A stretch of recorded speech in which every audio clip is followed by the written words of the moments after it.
Ashley was a little concerned about the connection I shared with Liara. As commander, I knew either relationship had the potential to interfere with the mission. Okay, so here's the issue I run into here. The romantic interest that I want throughout this game, or the love interest I want throughout this game, came in Mass Effect 2. So I can choose Ash or Liara now, and just change it up later. But why do that when I can just click the mission comes first? So yeah, I think I'm just gonna go mission comes first for this one. I decided discretion was the better part of valor, and kept my focus on our goal, finding Saren. Thanks to Liara's help, we had our next lead, Benezia. Saren had taken her to Novaria, where he'd enslaved a dangerous race of insect-like creatures, the Rachni. He ordered Benezia to use the same technique Liara had used on me to extract information from the Rachni Queen. The Queen's drones were everywhere, and they weren't happy. We had to fight through hundreds of them to get to Benezia. By the time we arrived, Saren was gone, with the information. I tried to reason with Benezia, but Saren had indoctrinated her. He had somehow acquired the ability to control people's actions and wills. Benezia wouldn't surrender, and Liara was forced to watch her mother die in her arms. And I was left with an angry, dangerous Rachni Queen to deal with. She claimed her drones would do no harm if I released her. But the Rachni had terrorized the galaxy before. Kill the Queen or save the Queen? See, I'm gonna pick save the Queen because in the third one, well, I'm not gonna spoil it, but you meet them again. So that's all I'm gonna say. So I'm gonna save her. I couldn't do it. I wouldn't doom an entire species for past sins. And the Queen was true to her word. She left and took her army of drones with her. With Saren's top lieutenant dead, he was quickly running out of time and places to hide. I tracked him down at his base on Vermeer, but we soon learned it was more than a base of operations. It was a breeding ground. Saren was breeding an army of Krogan. He'd found a cure for the genophage, a disease inflicted on the Krogan to prevent them from breeding and taking over the galaxy. But the Krogan Saren was breeding were slaves, mindless beasts that obeyed Saren's will. I had to destroy the base, and all its research. Rex disagreed, violently. Rex wanted the genophage cure for his people. I tried to convince him to help me destroy it, that these Krogan weren't real. But he wouldn't back down. So I'm gonna save Rex instead of kill him because I like Rex. Rex is one of my favorite characters in this game, and in the third one, he's the leader of the Krogan. And if you save him, but if you kill him, Reeve is a complete fucking asshole. I don't want that fucker being the leader of the Krogans, so I'm saving Rex. Fortunately, Rex is smarter than he looks. He realized this wasn't the way to help his people, and that Saren was the real threat. When we finally got to the center of the base, I realized just how close Saren was to completing his plan. He was already in communication with the Reapers. Sovereign, Saren's flagship we'd all assumed was just a ship, was a Reaper. It spoke to me, threatened me. I could feel the menace it had for every living thing. It wanted me dead. It wanted us all dead. And I knew it was capable of doing just that. What I couldn't understand was why Saren would help it. Well, fuck that thing, then. But there was no time to think about it. Sovereign knew where we were. We had to destroy the base and get the hell out. Damn Reapers. I split up my team in 2 squads, sending Ash with one and Kaidan with the other as a distraction. We had a nuke, and we planned to use it. Before we could detonate the bomb, Saren showed up. We fought. I stalled him to make time for my team. And in talking to him, I realized the truth. It wasn't Saren who was indoctrinating everyone. It was Sovereign. The Reaper. And Saren was in deeper than all of them. He tried to convince me he was still in control.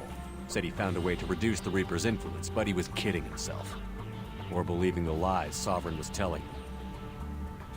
Whatever, he's indoctrinated. Before I could convince him to stop, he ran, leaving me just seconds to extract my squad mates.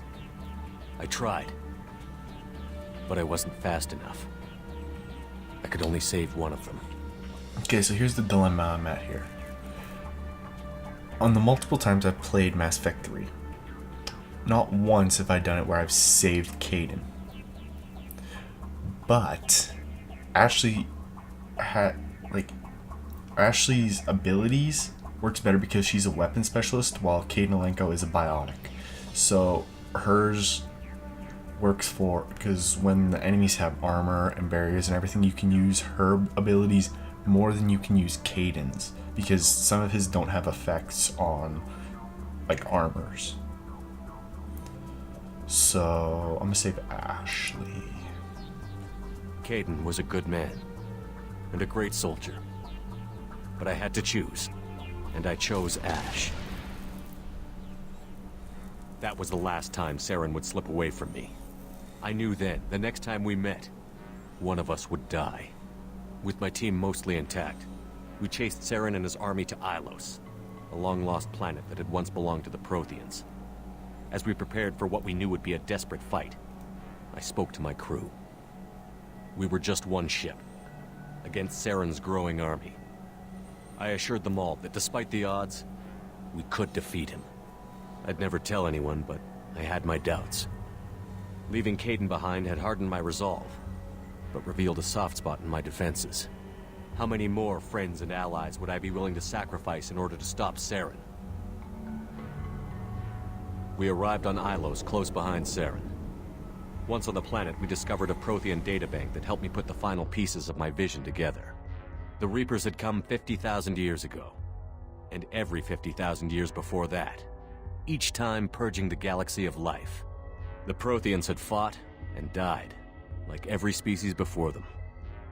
But a few survived long enough to leave a parting gift. The Protheans had discovered that the Citadel was the key to controlling the mass relays. By sabotaging the Citadel, they found a way to close the relays to dark space, slowing the Reapers' return, giving us the time we needed to find a solution to stop the Reapers once and for all. Saren knew this. He was leading his army to take control of the Citadel and re-establish the relays to dark space, bringing the waiting Reapers here to destroy us all. We followed him to the Citadel. It was intact, but heavily damaged. He had caught the Council fleets by surprise, and they were only now regrouping. And with Sovereign as his flagship, there was little hope the fleets could counterattack with enough strength to take back the Citadel. But Saren was done running, and I was done chasing him. As the Alliance and Citadel fleets battled Saren's army outside, I cornered the Turian bastard in the Citadel tower and confronted him. He died believing that the Reapers would save him. Ha! Suck it, Saren. As I fought to regain control of the Citadel, the Council's flagship, the Destiny Ascension, fell under attack. Despite Saren's death, Sovereign and Saren's army continued to fight. The Council was aboard the Destiny Ascension, and they were requesting assistance. But I knew in order to help them, I would have to put our human alliance fleet in jeopardy. You gotta save the Council. You gotta save the Council. You can't sacrifice them, otherwise they're gonna be complete assholes to you in every game past it. So I'm gonna save them. The Council had to be saved. They represented the hearts and minds of the galactic community. Without them, the fleets would be in disarray. Even with the Citadel back in my control, Saren defeated, and the Normandy leading the combined galactic fleet, the battle against Sovereign, a single Reaper, was relentless. It took the combined fleets of humanity and the other races, but in the end, Sovereign fell. But the costs were immense. While humanity's efforts in the war earned us our first seat on the Council, it was a hollow victory. The Reapers were still out there. I knew the fight was far from over, but as the one who'd led the fight against Saren, I was given new responsibilities. The choice of humanity's first counselor was left for me to decide. On the one hand, Udina, the lifetime politician. Ruthless and ambitious, he would easily navigate the political landmines that would soon be put in front of him.